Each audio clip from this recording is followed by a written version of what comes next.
What's up guys, MikeCoco back here, bringing you guys a new video on the new heroes that was released last week.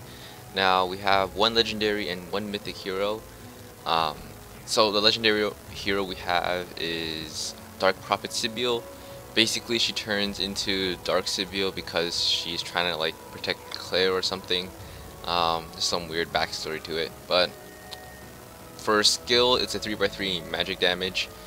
She is a staff user and she leaves a magic dot and spells buffs for 2 turns. So it's like a 2-turn version of Frank or Juri's costume or Tehu's costume. So right now it seems like Dark Sibyl is a counter to Remi's costume that provides the 2-turn immunity or the 2-turn cleanse. And there are a few scenarios that I can see Dark Sibyl being used for.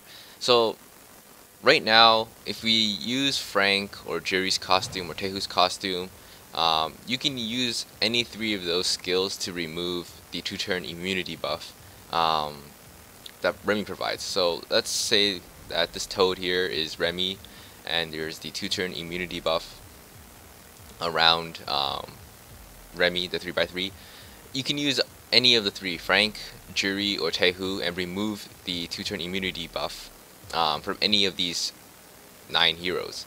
But nothing prevents them from triggering the white ring, because once you hit them with any attack, even though you remove their 2-turn immunity, they can still trigger the white ring cleanse effect, or the legendary, or not legendary, the 110 era ring veiled enmity inscription. That can also trigger from getting hit. So nothing stops them from being immune again even after you hit them. This is assuming that their ring is at level 10, which means it will always activate. So with those 3 I mentioned before, Juri, Tehu, and Frank, nothing stops the enemy from just becoming immune again. However, Dark Sibyl has a 2-turn dispel, which means that on the first turn it will act exactly the same as Frank, Juri, and Tehu, but I believe on the turn where the toad, or let's say Remi, gets hit right here, the white ring cannot activate because the debuff is applied already, and so the cleanse effect from the ring cannot activate, which means that you can finally counter Remi's skill, because now there's a 2-turn immunity debuff, so they cannot be cleansed. And that's how I believe it should work. Now I don't have Dark Sibyl, so I can't test this out. I've looked in PvP, no one has her yet, so I can't even test it against my own heroes to see if that works. But based on the skill description, I think that's how the 2-turn dispel works. Now if I'm wrong and the white ring can still be triggered even after Dark Sibyl can cast her skill, then that makes her no better than Juri, Frank, or Tehu. And in that scenario, I would just ignore Dark Sibyl regardless, because it doesn't make her any better. Because having a 2-turn immunity like still activate is just ridiculous when you already have a 2-turn debuff that should work, but it doesn't. So in that scenario, if you cannot trigger, or if you can trigger the white ring off of Dark Sibyl's attack, specifically her skill, then she is not that great, because she then becomes the same as Juri, Frank, and Tehu. However, if it's in the scenario that I mentioned before, where you cannot trigger the white ring off of Dark Sibyl's skill, because obviously the debuff is there, you can't apply the white ring buff to it.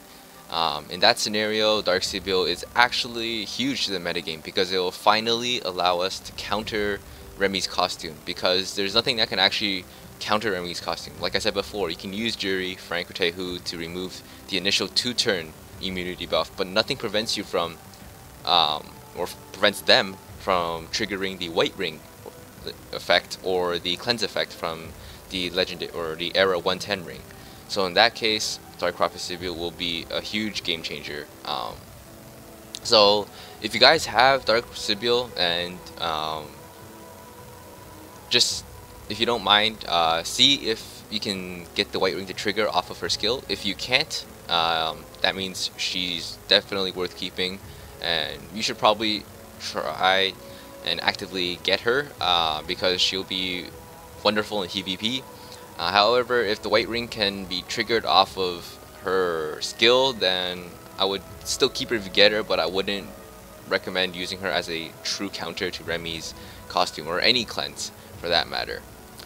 So that's pretty much it for the legendary hero. For the mythic hero, Camael, I don't know if it's a girl or a guy. It looks kind of like a girl, but the description doesn't say, so it could be genderless, but I'll just call it a girl because it looks like a girl.